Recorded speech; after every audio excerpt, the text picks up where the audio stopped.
Stuart OGrady, welcome to cyclingtips.com.au. This week you're launching your new book, Battle Scars, your autobiography. It tells the story of an extraordinary career on the bike. But I suspect that it's not the book that you set out to write at the beginning, judging from the rueful picture of yourself on the front cover. You're undoubtedly one of Australia's greatest sportsmen. What you have achieved in your incredibly long career, compared to most professional cyclists, is extraordinary. From stage wins and yellow jersey in the Tour de France, to Olympic gold, to winning one of the hardest and greatest one-day races, Paris-Roubaix. Through this career, you've put yourself through incredible pain and suffering, and you've always come across as a genuine, decent, incredibly likeable personality. You've been a hero to many, yet the dark secret that you carried right through this career, and that eventually you've had to reveal at the end, seems to have stained your career. And what do you say to your fans? Some of whom are still very angry and some who still think of you as a hero but are very conflicted. What do you say to your fans about that? Yeah, I mean, it's quite an introduction, so thanks for that. But yeah, obviously, look, I think I understand people, question. People have got a lot of questions, and I've been asked them all so far. All I can say is that my whole career I was very proud to represent my country, pretty proud guy, always given 100%, hence the longer, the length of my career. And, I guess, I did make a bad judgment a long time ago. It's something that I'm paying the consequences for now, and I completely understand that. I understand that people's anger, disappointment, but no one's more disappointed than myself. Having to tell my family, my wife, about something I chose to do 16 odd years ago, that obviously will taint everything I've ever achieved, and that's probably the most difficult part of this entire process. Does it cut very deeply? Yeah, of course it does. But Stuart, how can we believe that there was just one incident? Well, I guess what I'll just ask you to do for a few seconds, which I try and explain in the book, is that 1997 was my first Tour de France. I suffered, like a dog, got through it though, made my way to Paris.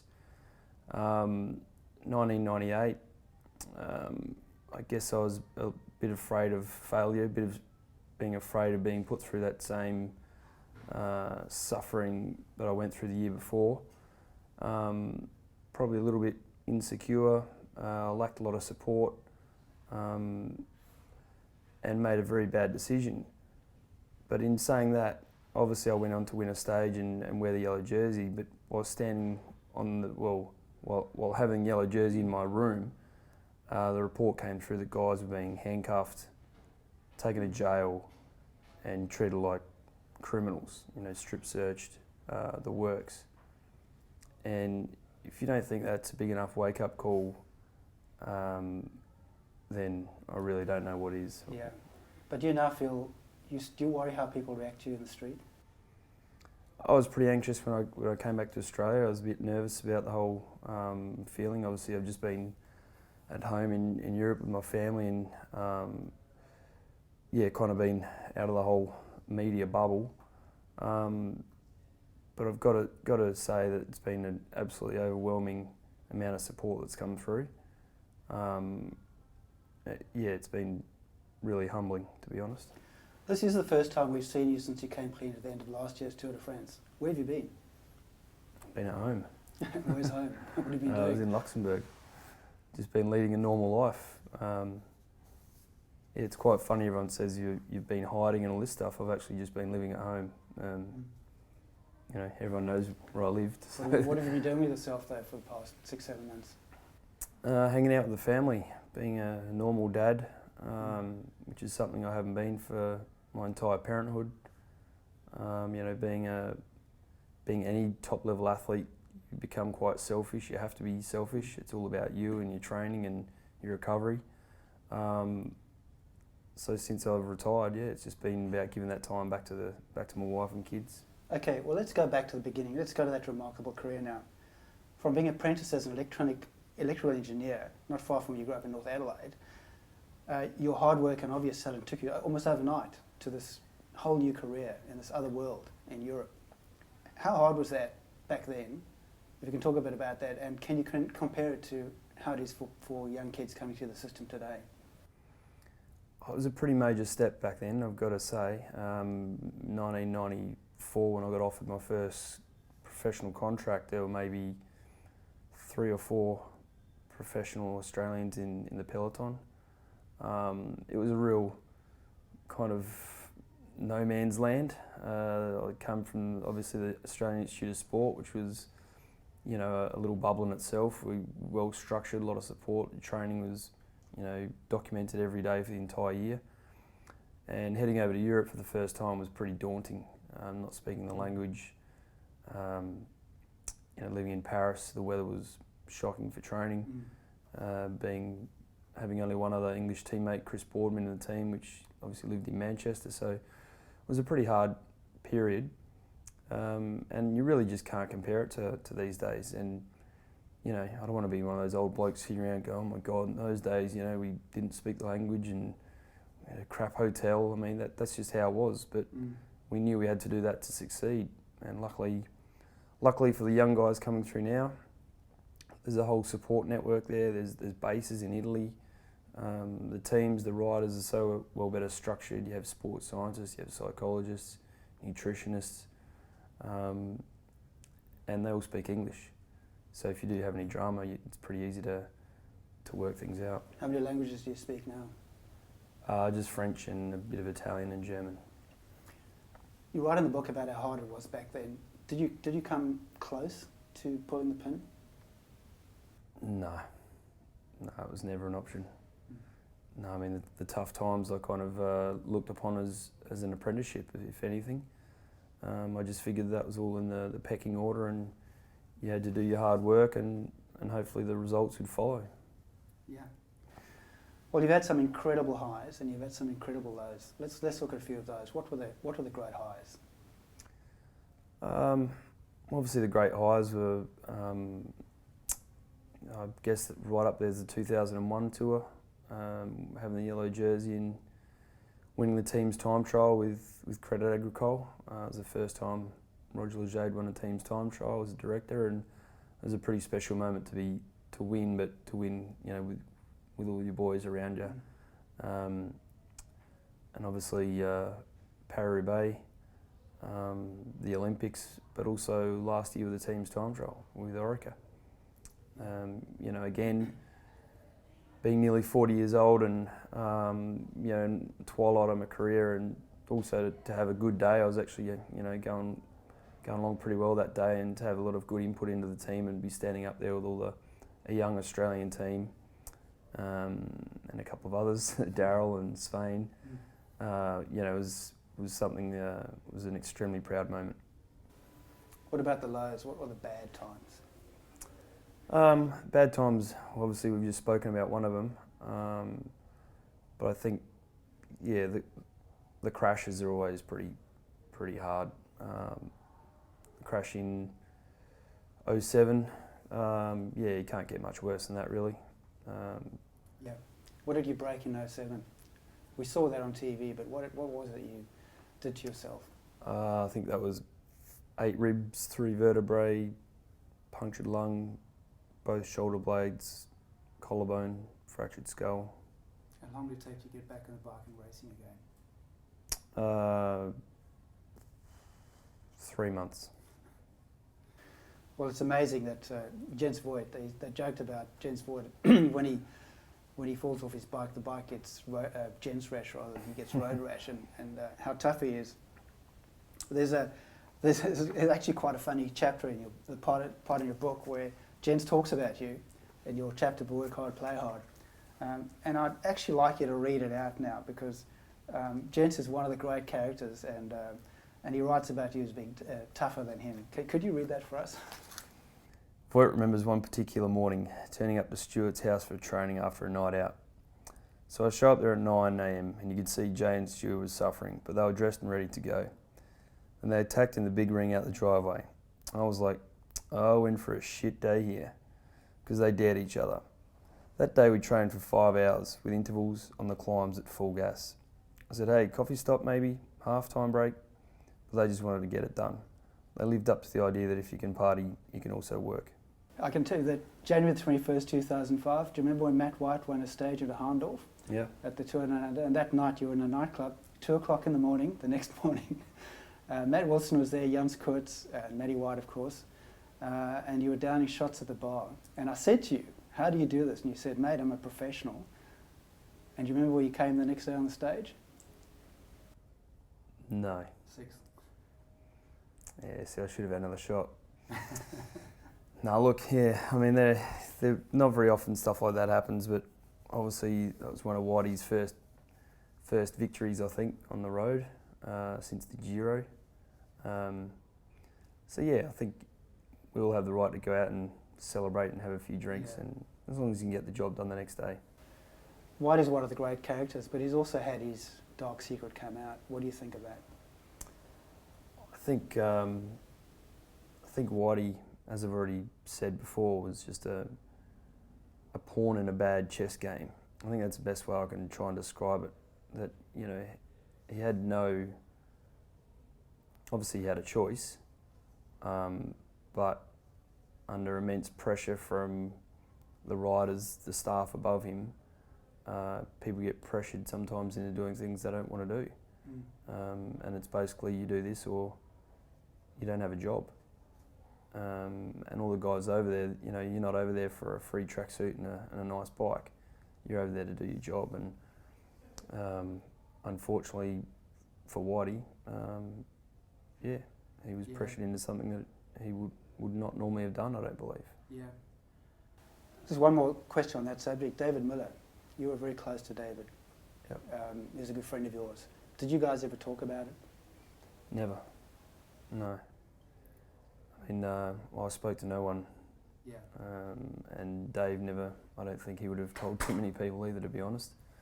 I think that comes out in either his book or my book, I'm not sure. I mean, it was something we're both extremely ashamed of, and, you know, it wasn't a proud thing. It's not like you're going to go and blurt it out to your mate, you know. It's you can be as close as you like, but you never know where that person's going to go later on in their life, or, you know, anything could happen. So, yeah, I kept that pretty close to my chest, as did David. Yeah. You've obviously, in your very long career, ridden with and against some pretty interesting characters. Who would you nominate as being amongst the most extraordinary? Friends and foes. Like, yeah, it's a hard question. I mean, you know, I used to, I don't know if idolised Lance is the right word, but he used to be one of my heroes. But I'd probably say people like Laurent Jalabert, Sean Kelly, Stephen Roach. They were my real childhood heroes. Why do you pick them? Just because they were tough, hard nuts that did it the difficult way. You know, they gave 100%. You know, from January till October, they raced all the classics. They raced the tour. You know, just hard blokes, which I really respected. Yeah. Well, you're regarded as a pretty hard bloke too, and winning Paris-Roubaix is one of the hardest races in the world. Tell me about the day you won that race. Yeah, obviously it was a pretty special occasion. You know, coming into it, Fabian, who I was rooming with, was the big red hot favourite. So the pressure was, you know, completely off me. And you know, I just wanted to make sure I rocked up with 100% form and health, and then do my job. But the weather gods kind of turned in my favour, and Fabian doesn't enjoy the heat, whereas I favour the heat. And yeah, as soon as we took off and I made the early break, then I knew things were looking, you know, in my favour, or at least for the team. And then as the day unfolded, I mean, I punctured in the forest, which was, you know, which I normally would have thought would have cost me my chance. But instead of panicking, I just kind of got to the end, you know, ate everything I had in my pockets, drank everything I had, and got ready for the group behind to come across, and managed to be able to pull off the win. As a professional cyclist, do you think you've ticked all the boxes? Olympic gold medals, yellow jerseys, one-day classics? Is there anything that you... I would have liked to have had a medal at the Worlds. Came close a couple of times, but yeah, that's it. Well, Stuart, despite all the scandals and the popularity of cycling just continues to grow, it's become a massive participation sport here in Australia and I'm sure around the world. And it keeps on growing. Why do you think this is? I think cycling, the reason it's been so popular in Europe, it's, you know, anyone can do it. Doesn't matter if you're tall or short or slightly overweight or extremely skinny. You can get out on a bike and you can ride. You know, it's not like golf where, you know, you have to be a good golfer to play golf. Bike riding, anyone can get on a bike and be amongst a group of riders, and okay, they might ride it pretty slow, but they make their way up the mountains or around the beaches. It's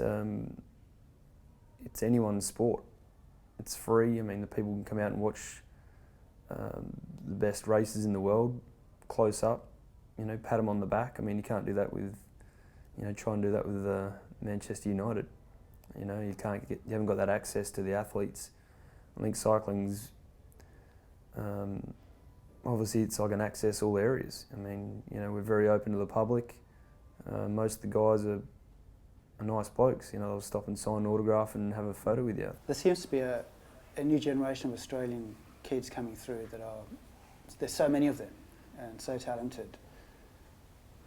What advice would you give them? Well, keep doing what they're doing, because they're obviously, you know, they're extremely talented young bike riders. And I think the team now has such a great support network for them, which I spoke about earlier.